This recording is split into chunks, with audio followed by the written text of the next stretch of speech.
linha 200 certa, na rota evolutiva. O espírito jamais retrocede na viagem da evolução. No entanto, muitas vezes, embora não perca na essência os tesouros adquiridos no campo da inteligência, o viajor da imortalidade é compelido a paradas necessárias ao justo refazimento, sempre que moralmente se envolva em compromissos escusos perante a justiça da vida. Semelhante imperativo da regeneração, na senda do progresso, determina dificuldades e inibições no plano da forma em que somos habitualmente internados, para essa ou aquela reparação no plano físico. É assim que o malfeitor genial, não obstante trazer consigo o assento da própria cultura devidamente privada, volta a corpo enfermiço, quase sempre para sanar na idiotia os desequilíbrios, como se fez o empreiteiro da delinquência. E é ainda aí que todos nós, apesar de conservarmos intactos lá dentro do cérebro e do coração, os nossos valores íntimos, sem quebra de qualquer dos recursos que possuímos, padecemos na terra a incursão de moléstias difíceis, tanto quanto o domínio de circunstâncias constrangedoras, a luz asfixiares menores aspirações, pagando através do vazio físico, atormentado, os erros conscientemente cometidos no pretérito próximo ou remoto, perante a lei de amor que nos governa os caminhos. Lembremos de que o presidiário, por trás da grade que ele destitui o semblante, não perde riqueza da instrução ou do ideal, da sensibilidade ou da memória, não obstante indicada a sentença que o segrega do resgate preciso. E sabendo que cada um de nós é o arquiteto do próprio destino, saibamos afeiçoar-nos ao serviço incessante do bem, porque todo bem é degrau de ascensão para o alto, arrebatando-nos do império da sombra para a bênção da luz. Emmanuel.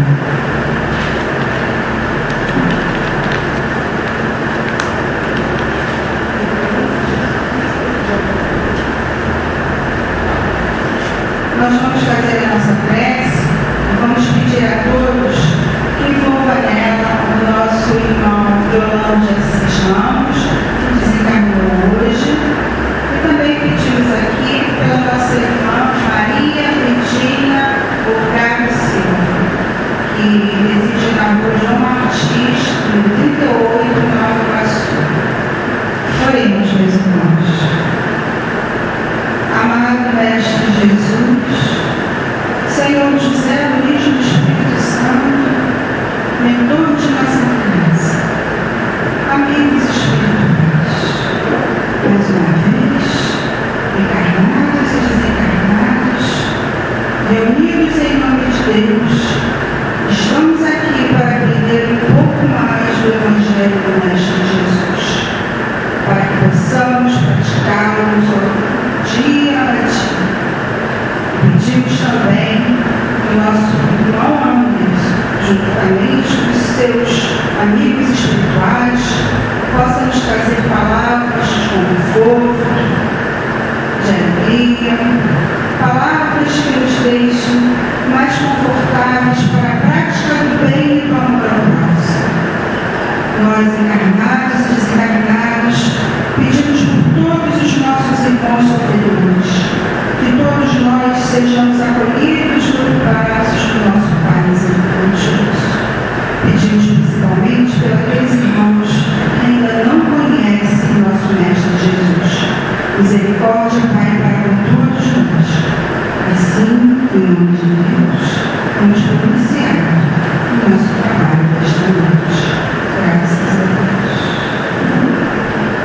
vocês, queridos irmãos.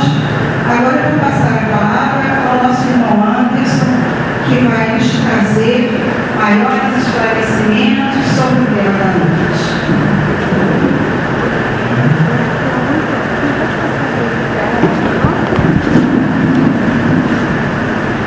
Bom, meus irmãos, que Jesus nos inspire, nos envolva. O estudo da noite de hoje possa ser luz a todos nós. Vai precisar?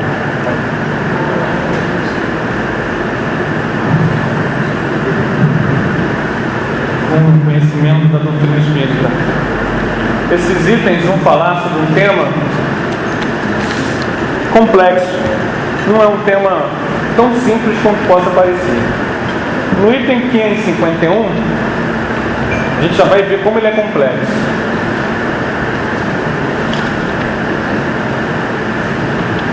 Pode um homem mau, com auxílio de um mau espírito, que lhe seja dedicado, fazer mal ao seu próximo? Olha a resposta. Não. Deus não o permitiria. E aí já começa uma série de questionamentos. Porque nós vivemos numa sociedade em que uma das grandes questões do nosso dia a dia é o mal olhado, é o trabalho que fazem, ela fez trabalho para mim. E aqui ele está dizendo que Deus não o permite. Não é um paradoxo isso? Afinal, macumba pega ou não pega? E aí é que entra a grande questão. Se, vamos entender bem isso, qualquer pessoa desejando o mal de quem quer que seja pudesse fazer o mal, nós estaríamos perdidos. Se tudo fosse tão simples e fácil assim, nós estaríamos realmente perdidos. E o que é mais importante, estaria quebrando a lei de ação e reação. Uma pessoa querer o mal da outra não é suficiente para que a outra seja atingida. É contra a lei. Seguindo a lei de ação e reação, a lei de ação e reação é a seguinte: eu só sofro as consequências dos meus atos. Para que eu sofra, o que tem que acontecer então? Eu tenho que estar devendo, eu tenho que ter brechas, eu tenho que dar sintonia. Se eu me mantenho numa vibração de alto nível, se eu pratico a caridade, se eu estou me dedicando, olha o que Emmanuel fala no finalzinho do texto que a gente leu.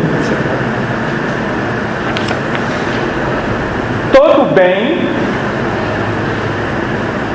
saibamos nos afeiçoar ao serviço incessante do bem, porque todo bem é degrau de ascensão para o alto, arrebatando-nos do império da sombra para a bênção da luz. Quando nós nos ajustamos ao bem, nós vamos criando uma couraça de luz, nós vamos nos libertando das nossas sombras, e fica mais difícil que o mal do outro, voluntário, nos atinja.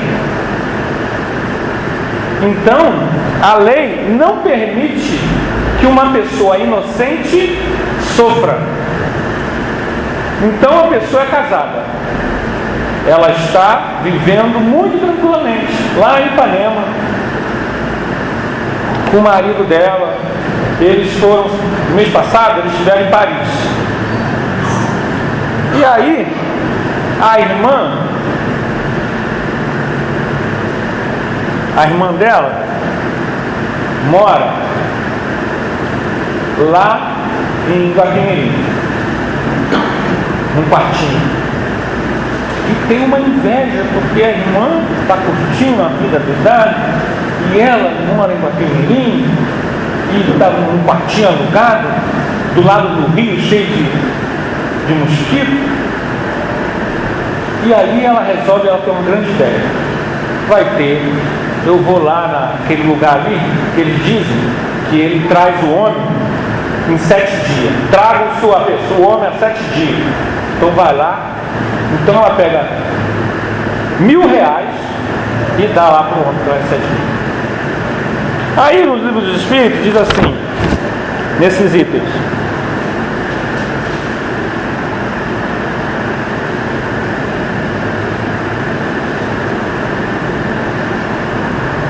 em algum momento aqui, ele vai perguntar se um homem mau pode secundar-se de maus espíritos para fazer mal a terceiros. E aí, a gente vai lembrar do livro Libertação, em que isso acontece. Os obsessores fazem todo um plano para atingir Margarida. Ela está obsediada e eles fazem todo um plano. Então essa irmã vai lá no fulano de tal e ele diz que vai fazer. E o que de fato acontece? Vamos olhar com olhos espíritas, olhos que ultrapassam os limites da fronteira física.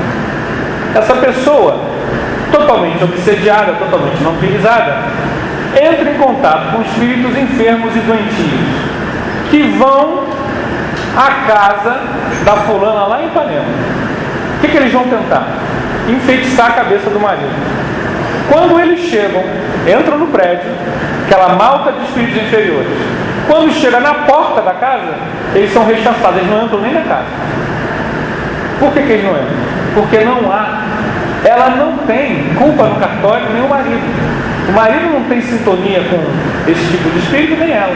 Então os espíritos voltam enfurecidos porque não conseguiram o seu intento e vão lá atormentar a pessoa que pediu. Isso é muito comum. Por quê, gente? Não basta a pessoa querer o mal do outro. O segredo para a felicidade está em desejar só o bem. Quando alguém deseja o mal do outro, primeira coisa que ele consegue é automático. Ele entra em sintonia com o obsessor do outro.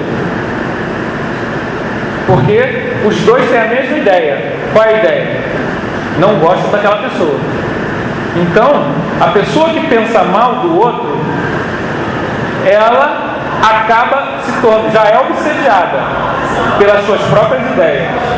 E ela se torna auto-obsediada com a influência dos obsessores dela, que ela já está dando brecha porque pensa mal, e dos outros. E aí ela se torna um obsessor encarnado da outra pessoa. A outra pessoa só será atingida se ela mantém reciprocidade de pensamento, de sentimento, e se ela estiver nessa vida tomando atitudes negativas que dão brecha ao assédio. Por isso é que no item 551 eles descartam que, como regra, não é possível. Quando é que é possível? Quando eu, com a minha vigilância, com meus atos maus, com meus maus pensamentos, com o meu auto-assédio, com a minha auto-obsessão, eu permito que eles me atinjam. Vamos entender uma coisa. Nós não estamos aqui pela primeira vez. Nós já tivemos muitas vidas. Não é uma, duas vidas, não. São milhares de vidas. Provavelmente, nós somos mais antigos, nossas vidas passadas humanas são mais antigos que a civilização da Terra. Que o homem está na Terra há 200 mil anos, mas civilização mesmo são 10 mil anos. nós já estamos reencarnando muito antes, muito mais que isso. Muito mais tempo. E não era como o homem da caverna, não. Então nós somos muito antigos. Tem muitas vidas, a gente não tem ideia disso. A maioria de nós nem para pensar nisso. E o que acontece? Vamos falar dos últimos 4.000 anos. Nos últimos 4.000 anos, se você descobrir uma vida sua de 4.000 anos atrás, você vai perceber uma coisa: são 4.000 anos menos maturidade, menos conhecimento, menos ética. São 4.000 anos em que você era muito inferior ao que você é hoje. Hoje nós somos o melhor de todo o nosso processo evolutivo. Nós estamos no ápice, porque a nossa escala é ascensional. Isso significa que há 4.000 anos, 3.000 anos atrás, 2.000 anos, 1.000 anos atrás, há 500 anos atrás, nossas ações eram calcadas no amor ao próximo. Nós somos um Eurípides Barçanufo, que já está acertando aí há 2.000 anos? Somos? Não somos, né?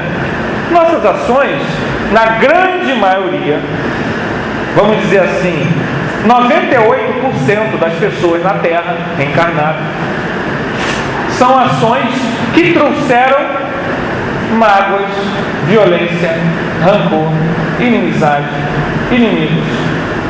O que eu estou querendo dizer com isso? Que todos nós, dificilmente alguém não tem inimigos do passado. Dificilmente. Porque quanto mais a gente recua no passado, mais bobagens nós cometemos. Então é normal que todo mundo tenha inimigo do passado, mas não é normal que todo mundo seja obsediado. Por quê? Porque nós só vamos ficar obsediados pelos inimigos do passado se nós dermos brecha na nossa vigilância.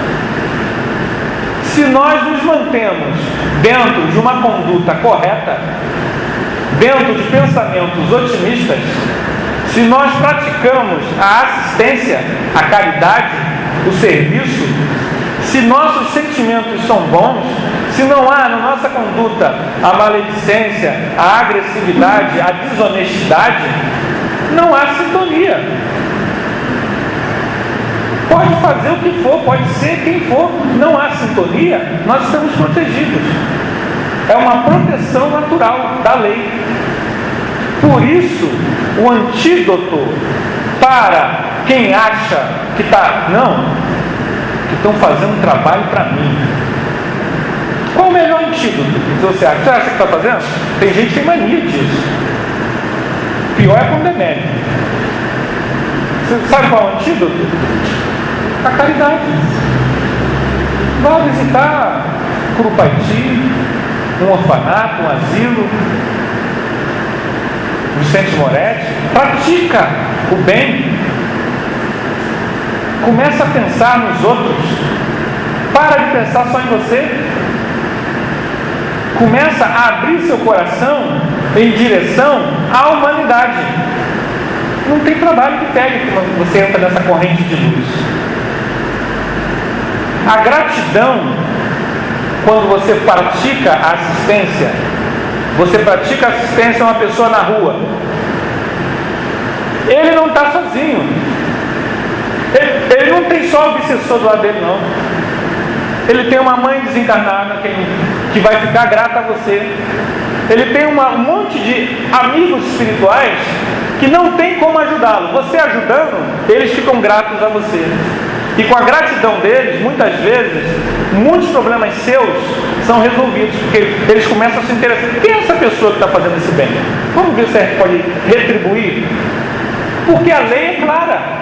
Se eu faço bem, eu recebo bem. É automático, gente. A gente só fala da lei de ação e reação do mal, né? E todo mal que eu fizer, eu recebo. Não é isso? Mas a lei também funciona no amor. Todo ato bom que eu faço, eu estou plantando luz para o meu futuro. Aí, ele pergunta assim no item 552: o que se deve pensar da crença no poder que certas pessoas teriam de enfeitiçar? Algumas pessoas dispõem de grande força magnética que podem fazer mau uso, se maus forem seus próprios espíritos, caso em que possível se torna serem secundados por outros espíritos maus. Não crês, porém, num pretenso poder mágico que só existe na imaginação de criaturas supersticiosas e ignorantes das verdadeiras leis da natureza. Então a gente precisa entender o seguinte: a doutrina espírita lança luz sobre os fenômenos que acontecem. O segredo da magia é o magnetismo e a mediunidade. Os magos da antiguidade, o que eles tinham era uma grande capacidade magnética. O que a doutrina espírita traz hoje é que, se eu uso qualquer dom psíquico para meu próprio fim ou para atingir meu próximo, eu crio um grande comprometimento kármico que dura muitas vezes milênios. O trabalho espiritual, o domínio da mente, o poder do pensamento, a mediunidade, a telepatia, a hipnose, só pode ser utilizada para o bem, para o amor ao próximo. Se eu possuo algum dom e não utilizo para o próximo, o bem do próximo, eu não tenho mentor espiritual. Eu não tenho sintonia com o mentor espiritual. O que isso quer dizer? O mentor espiritual, ele até quer ajudar, mas é a lei, gente. Se eu não mantenho sintonia, ele nada pode fazer. Vou lembrar a vocês um fato muito conhecido. Acredito que a maioria das pessoas aqui leram Nosso Lar, não leram? Início de Nosso Lar. Aonde André Luiz está? Hein? No umbral. Ficou quanto tempo lá? 8 anos. Quando é que ele saiu do umbral? O que ele teve que fazer? Hein? Ele fez uma prece sincera. Ele ficou 8 anos no umbral. Bastou ele fazer uma prece sincera. O que aconteceu? Clarencio apareceu. É isso que eu estou falando. Clarencio deixou ele lá 8 anos? Não. Nunca perdeu ele de vista. Mas Clarencio estava aqui. Ele aqui. Precisava dele, André Luiz, tomar a decisão, usar o livre-arbítrio dele para entrar em sintonia com a luz. É a mesma coisa. O médium, o psíquico, se ele quer ficar rico, o problema é dele. Há pessoas ricas usando poderes, mas ele tem mentor.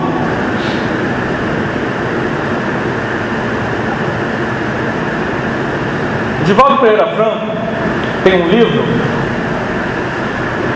não me lembro agora, isso é Trilhas da Libertação, livro de capa azul, na Federação Espírita Brasileira, acho que é Trilhas da Libertação. Nesse livro, ele narra a história de um médium. Não sei se alguém que leu esse livro, muito interessante. Todo médium deveria ler esse livro. E esse médium é um desses médiums tipo o Dr. Fritz, que faz cirurgia, que abre a pessoa. E esse médium, ele começa muito bem. E o médico lá que trabalha com ele, o alemão, o assiste. Mas ele começa... O que acontece com esse tipo de mediunidade, gente? Vocês se lembram de algum médium? O que acontece? Aparece na televisão. Vem gente da Europa, vem gente dos Estados Unidos para segurar. Enche o local. Primeira coisa que acontece com esses médiuns, muitos, né? Não todos. Ele participa de uma casa espírita. Ele larga a casa espírita e funda o seu centro. Tem algum problema isso? Não. Mas, gente, se eu fundo o meu centro, eu faço o que eu quiser, né? Quem é que vai botar limites em mim? Se chegar lá um Anderson da vida, não, meu irmão, olha só, eu acho melhor, olha aqui, o centro é meu, eu faço o que eu quiser. Primeira coisa que essas pessoas fazem é fundar a sua próprio templo. Às vezes eles tiram até o nome espírita. Esse irmão foi fazendo isso. E aí o que vem logo em seguida? A elite, as pessoas endinheiradas, começam a cercar essa pessoa. Por quê? É por fé? Estão pensando em Jesus? Querem se curar, gente. Você achou um talismã vivo. O cara está ali, vai abrir você se você tiver uma doença, não vai te curar. Então começam a cercar as pessoas endinheiradas. Aí começa a frequentar as coberturas de Ipanema, da Lagoa. O médium começa a se sentir o tal. Vem presidente da República, vem senadores. E a trajetória desse médium, nesse livro, é mais ou menos por aí. O que acontece? Ele começa a perder sintonia com os mentores de luz. Começa a perder a sintonia. Quando o médium perde a sintonia, o médium não percebe. Ah, não, mas eu me garanto. Não tem isso de se garantir, gente. O que garante a capacidade psíquica, a percepção do médium, é o trabalho assistencial. Se ele começa a deixar o trabalho de lado, ele também fica grosseiro e ele não percebe a mudança. E aconteceu com esse irmão. Ele recebeu durante todo o livro diversos avisos para mudar, e ele só foi caindo. Já não era mais o doutor alemão que trabalhava com ele, era um obsessor que de vez em quando errava, morria gente, eles tinham que esconder isso, que já não era mais, porque um trabalho desse a gente não tem, a maioria de nós não tem evidência, mas um trabalho desse do tipo Dr. Fritz tem muitas máquinas espirituais invisíveis para fazer a asepsia, para fazer a segurança. Se o médium perde a sintonia, isso tudo desaparece. E aí ele foi de queda em queda, até que numa dessas festas de elite, ele entrou numa briga, estava armado, já todo obsediado, e puxou da arma para matar a pessoa. Quando ele faz isso, ele tinha um problema de coração, uma falha no coração, que não seria um problema na vida dele se ele tivesse pautado a vida dele no caminho reto. Mas com aquela exacerbação, a falha no coração ativou e ele cai morto fulminante. A espiritualidade não o assistiu porque ele iria entrar no caminho do assassinato. E aí ele morre, desencarna. Vejam bem, a espiritualidade superior, durante todo o livro, veio avisando ele. Ele nunca aceitou nenhuma recomendação, nenhuma ajuda, nenhuma dica. O que vocês acham que aconteceu com ele? Quem não leu o livro, né? O que vocês acham que aconteceu com ele após o desencarne dele? Oi? Umbral? Ele foi protegido. Olha que coisa interessante. Por que ele foi protegido? Porque durante alguns anos ele se dedicou ao próximo. E tinha muita gente que era o que a ele? Grata. Isso tem peso, gente. Não só o mal tem peso, o bem também tem peso. O bem que você faz hoje semeia portas de luz para o teu futuro. Isso é uma realidade. Ele foi protegido, porque ele fez muita bobagem, mas ele também fez muita caridade. Nessa proteção, ele acorda, lá no mundo espiritual, uma colônia. Terra a terra, mas uma colônia. Primeira pessoa que ele vê, adivinha quem foi a primeira pessoa? Ele desencarnou, está no mundo espiritual. Primeira pessoa que ele viu. Hein? É muito conhecido nosso. Bezerra de Menezes. Quando ele abre os olhos e vê Dr. Bezerra de Menezes, ele dá um grito: meu Deus, eu caí. Ele perdeu a encarnação. Ele perdeu a encarnação que foi preparada para ser uma grande encarnação de resgate de dívidas que ele tinha há milênios. Ele perdeu essa chance. Ele deu a brecha. Ele permitiu que os seres das trevas, os espíritos obsessores, vampirizadores, o desviassem do caminho. Se ele não tivesse permitido, se ele tivesse mantido no trabalho com Jesus, ele teria uma vida triunfal. Nós precisamos entender isso muito bem. Não só nós, mas todas as pessoas no mundo que trabalham com poderes psíquicos.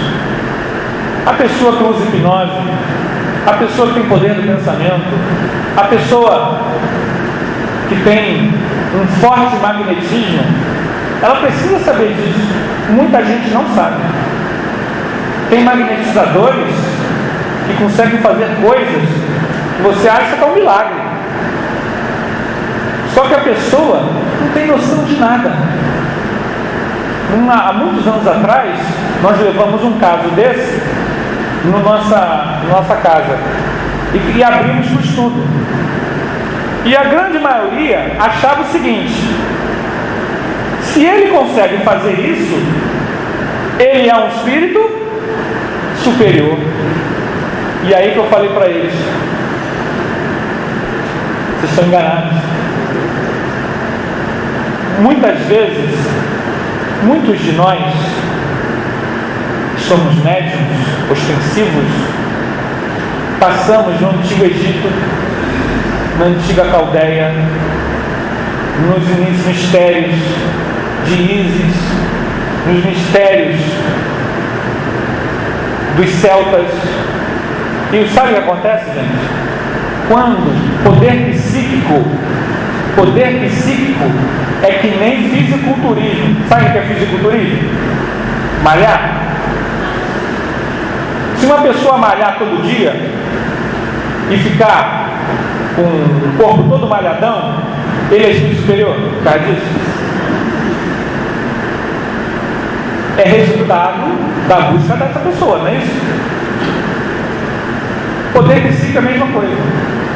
O exercício feito diariamente desenvolve faculdades psíquicas. Não tenhamos ilusão disso. Só que tem um detalhe: as faculdades psíquicas, uma vez abertas, pelo seu livre-arbítrio, não por mentor, mas pelo seu livre-arbítrio, elas não fecham. Elas não fecham. Podem passar muitas vidas. Por isso que muitos médiuns, muitas pessoas têm mediunidade ostensiva. Eu conheço muitas pessoas assim. Tem uma mediunidade maravilhosa, mas não quer ser médium, não quer trabalhar. Porque lá no Egito Antigo, ela trabalhou, ela desenvolveu.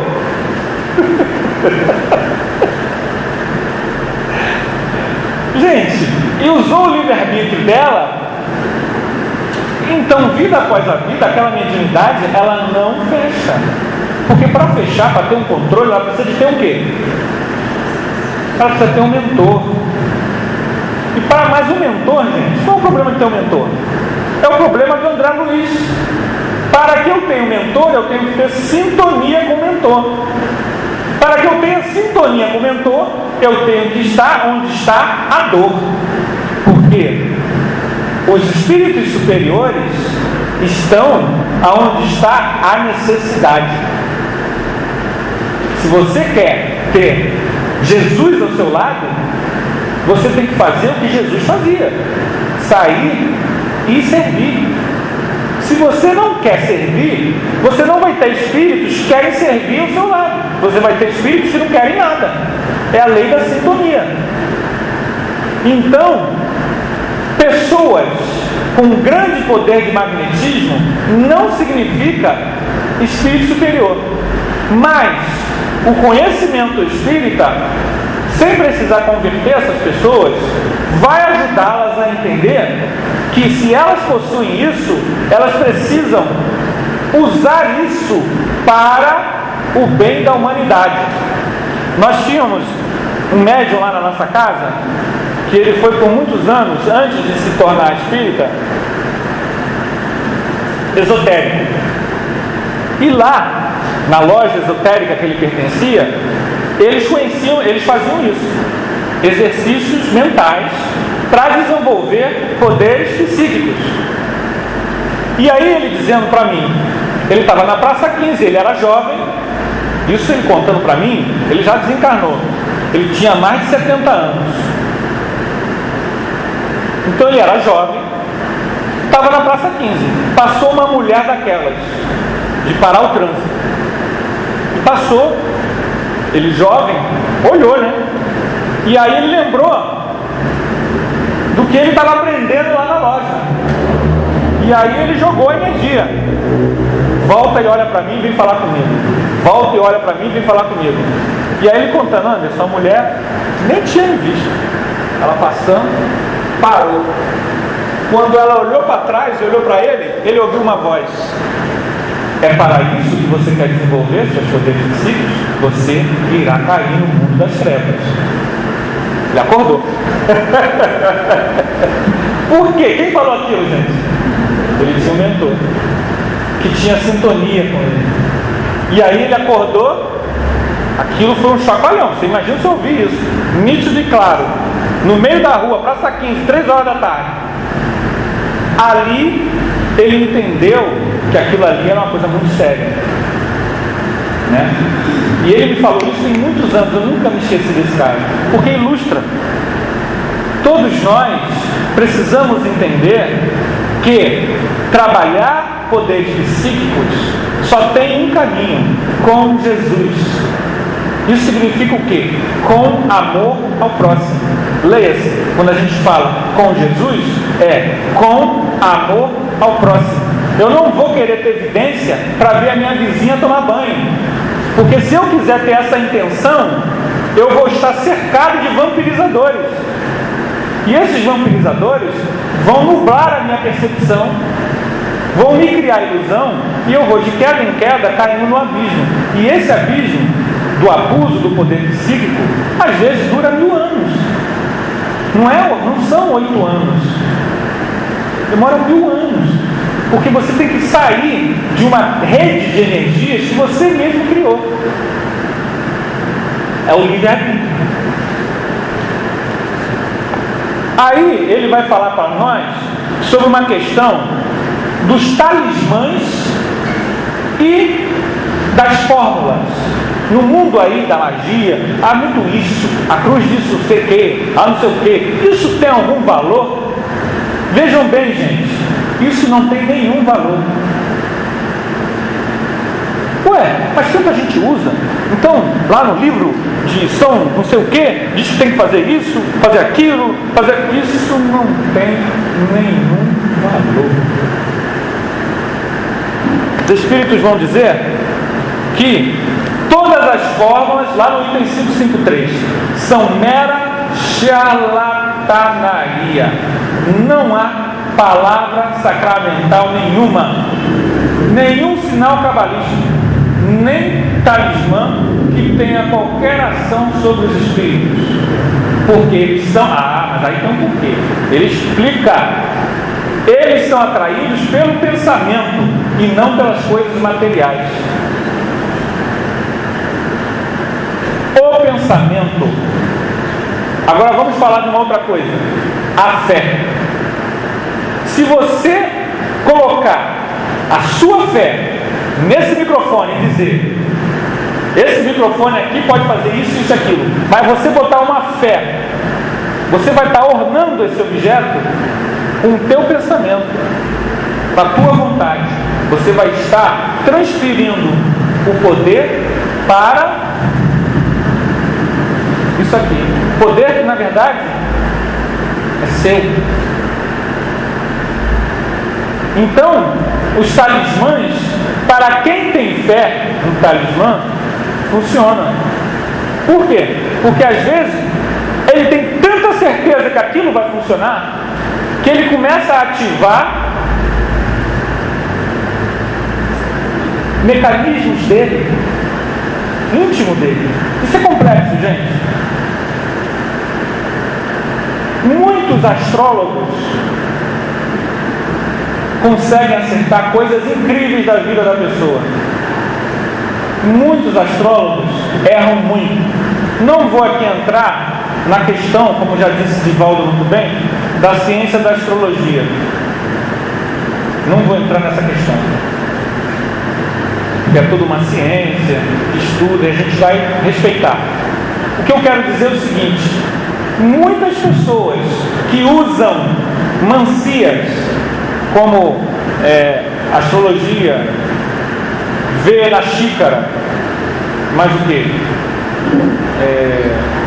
Oi? Cartas. Muitas dessas pessoas, na verdade, esses instrumentos, as cartas, os búzios, a astrologia, são objetos que o médium está transferindo poder. Aquilo ali, na verdade, é um instrumento para abrir na pessoa a sua capacidade psíquica de interagir com o futuro, com o passado. Funciona? Pode funcionar. Por quê? Porque, na verdade, a fé da pessoa no rito faz com que ela mergulhe fundo nas suas potencialidades psíquicas, e as suas potencialidades psíquicas é que farão com que o processo dê resultado. Você vai entender isso? Não é o objeto em si. O objeto em si, o talismã, ele não tem nenhum valor. Poderia ser um poste de luz ali da rua. A pessoa poderia adorar o poste. Ela pode, se ela tiver certeza, convicção, fé naquilo, o poste vai estar falando com ela, gente. Vocês não acreditam? Era assim, os totens. O Herculano Pires vai falar na obra O Espírito e o Tempo, em que nossos ancestrais, eles entravam em contato com os vales, com os totens, e eles respondiam com os animais. Então era o Deus Lobo, e o Deus Lobo aparecia para ele. Agora, com a luz do conhecimento espírita, quem era esse Deus Lobo? Era um lobo? Era um Deus Lobo? Não, gente, era um espírito. Porque a fé dele era essa.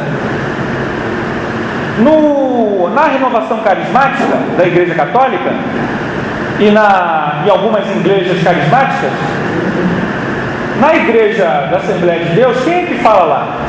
O Espírito Santo. O Espírito Santo vem, fala. O que é isso? Mediunidade. Na renovação carismática, fala o Espírito Santo, Jesus e Maria. Por que Maria não fala na Assembleia de Deus? Hein? Vocês não dão nenhum valor, Maria. Nenhum valor. Vocês respeitam como mãe de Jesus e só. Como hoje é dia da Nossa Senhora da Conceição, né?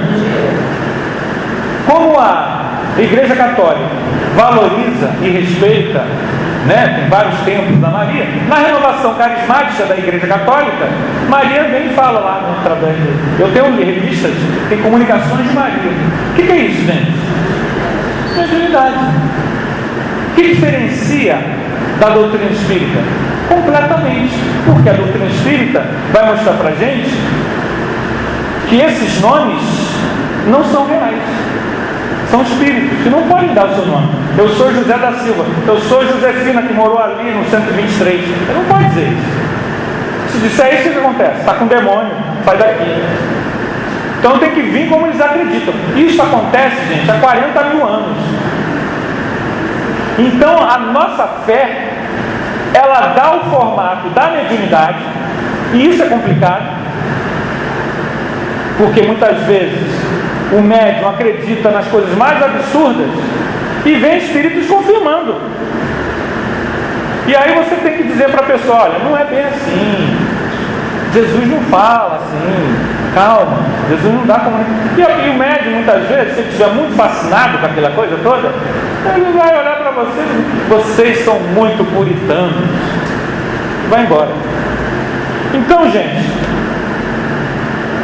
a gente precisa entender o seguinte: o mecanismo que está por trás dos processos feitiçaria, magia, rituais, são o bom e velho magnetismo e a mediunidade.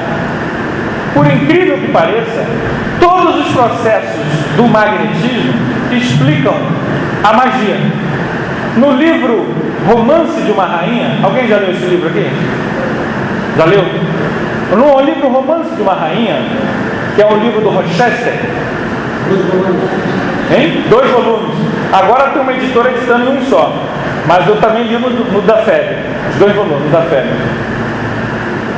Há milênios atrás, houve uma faraona, Hatshepsut, Hatasu. Essa faraona, ela foi a única faraó mulher. E o Romance de uma Rainha vem a ser a história passada na sua época. E lá tem uma figura muito emblemática, e quem lê o livro não se esquece nunca mais. Horenzeb. Lembra do Horenzeb, o mago? Horenzeb enfeitiçava as pessoas com magia através das flores. Ele entregava umas flores e as flores tinham um magnetismo negativo. O que era aquilo? Gente, água fluidificada. O que é água fluidificada? É água com fluido, cheio de boa intenção, cheio de vontade de curar. Ou um japonês, eu não esqueci o nome dele, ele fez um trabalho muito interessante com a água. Ele começou a congelar a água de várias origens. Água que ouvia música clássica, água com a palavra escrita amor no rótulo da garrafa, água com rock pauleira, água com a palavra ódio na garrafa. E ele cristalizava a água, congelava a água e tirava foto dos cristais.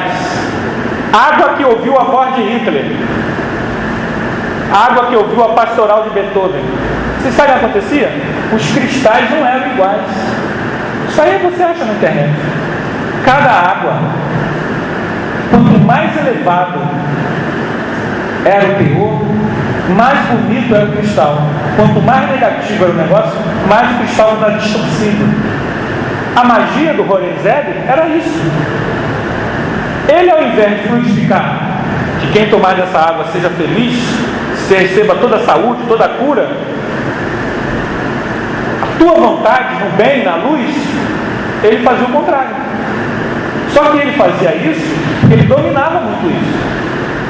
Acredito, eu acho, que ele deve ter sofrido, isso tem 4 mil anos, ele deve ter sofrido por essa vida por milênios. Deve estar tentando consertar isso até hoje. Com certeza um de nós aí, espírita reencarnado, tentando aí. Oi? Nesse caso você me deu uma brecha. A pergunta é simples diz assim: quando o animal comum, com o simples do mal, espírito, ele seja dedicado a fazer mal com ela, ao seu próximo? Não, Deus não o permitiria. Então, nesse caso, porque nós damos a brecha. Quando, por exemplo, se eu estou num romance, não, eu não, o Adão está lá no romance, ele não está, ele não deve nada a ninguém. Se o Ronizete dá a flor cai no caminho, alguém pega a flor na frente, ela não chega à pessoa, é o mecanismo da lei, ela não atinge, e se atingir não faz efeito. A coisa é muito interessante. É muito interessante, eu adoro estudar isso. A lei de ação e reação, ela é fascinante, porque ela é perfeita. Por isso que ele diz que não pode. Porque, na verdade, se eu não devo a lei, eu não tenho que temer. O nosso problema, e aí é que entra a questão, é que a maioria de nós deve, e deve muito, e não faz nada para reparar isso. Por conta do passado. Por conta do passado. Mas o detalhe, então todo mundo está vulnerável? Não. Se você, em vez de se auto-vitimar, começar a praticar a assistência, as coisas não te encontram. Gente, eu não sei se eu vou enrolar vocês, não sei se vocês vão entender. Eu brinco muito lá nos estudos. Estudo a gente tem tempo para desenvolver isso. É a invisibilidade, você se torna invisível. Não é que você vai ficar invisível, mas é que o mal não te vê. Não tem a Fernandinha Abreu? Ela canta aquela música de Jorge, que é uma prece, que meus inimigos não me venham, que seu manto me cubra. Uma prece não faz isso, gente. Mas a verdadeira invisibilidade, em que você às vezes, todo mundo é assaltado no ônibus, o cara passa por você, ele não te vê, literalmente não te vê. Você entra na padaria, a padaria está sendo assaltada, você entra e sai, eles não te veem. A verdadeira invisibilidade, pode parecer que eu sou insistente nisso, mas a verdadeira invisibilidade espiritual é a prática da assistência. É claro que eu não vou fazer caridade por isso, eu vou fazer caridade por amor. E é claro que as coisas que eu tenho que passar como expiação ou prova, tudo bem, mas as coisas gratuitas que a gente coleciona na rua, a gente evita. Há muitos acidentes que acontecem com a gente, não é karma, não é dívida. Você está na avenida suburbana, aí, lá no cruzamento com a rua X, passa uma mulher dirigindo. Eu falei mulher? Não, passa uma outra pessoa dirigindo. Faz uma barbeiragem. Aquela barbeiragem, aí você abre o tolicionário. Sabe o que é tolicionário? Todo mundo tem um tolicionário. Abre aquele abecedário de bobagem e começa a falar da janela para a mulher. Falei mulher de novo? Para o motorista barbeiro. Brincadeira, só brincadeira. É só para vocês acordarem. Aí abre aquele monte de tolicionário e fala aquele monte de coisa. Nós acabamos de jogar, quem faz isso, um monte de energia negativa naquela pessoa e no ambiente. Você sujou o ambiente planetário. Um belo dia, são 5 anos, você está andando ali, você acabou de sair de uma festa, na casa do teu compadre que mora ali na suburbana, você está andando ali. Naquele exato momento alguém te aborda, naquele local, você nem se lembra, ele vai e te assalta. As nossas energias jogadas no ambiente, aquilo retorna. Nós estamos fazendo isso diariamente. O que nós fizemos hoje com nossas palavras, pensamentos, sentimentos? É isso que vai diferenciar se a flor do Horenzeb vai nos atingir ou não. Porque a nossa invigilância, ela é muito mais costumeira do que a nossa vigilância. A gente não tem uma atitude proativa no bem. Nós já temos que acordar dando graças a Deus por estar vivo, pela oportunidade de mais um dia de vida, abençoar todo mundo. Quando liga o telefone para falar isso, aquilo, você já esvazia, não propala a fofoca, não divulga o mal, ajuda as pessoas. isso vai fazendo com que todas as coisas do caminho negativo não te atinjam. Esse é o manto, o verdadeiro manto de Jorge que protege. Porque santo, gente, não protege se você não merecer. No livro Obreiros da Vida Eterna, quem leu sabe, naquele monte de gente do umbral, tinha gente gritando por Bezerra de Menezes. Olha só, quem pensava que era só desencarnar e pedir por Bezerra, tinha gente no umbral que pedia, pelo amor de Deus, ao doutor Bezerra para salvar. Mas adianta, se você não quer mudar, o nosso coração é a chave do nosso sucesso. Gente, esse tema é muito bom, dá pano para manga, mas nosso tempo acabou. Que Jesus nos estimule e que vocês aqui nos grupos de estudo, né, aperta aí os coordenadores, porque o tema é muito interessante. Dá para a gente fazer um seminário só disso aqui, mas nosso tempo acabou. Que Jesus nos inspire e nos estimule ao estudo da doutrina espírita, que nos esclarece e nos tira muitas mistificações, se nós aprofundarmos, tá bom? Obrigado aí pela oportunidade de estar tendo contato com vocês mais uma vez.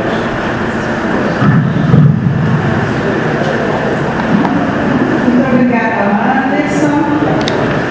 A palestra foi muito estimulante, foi muito instrutiva para todos.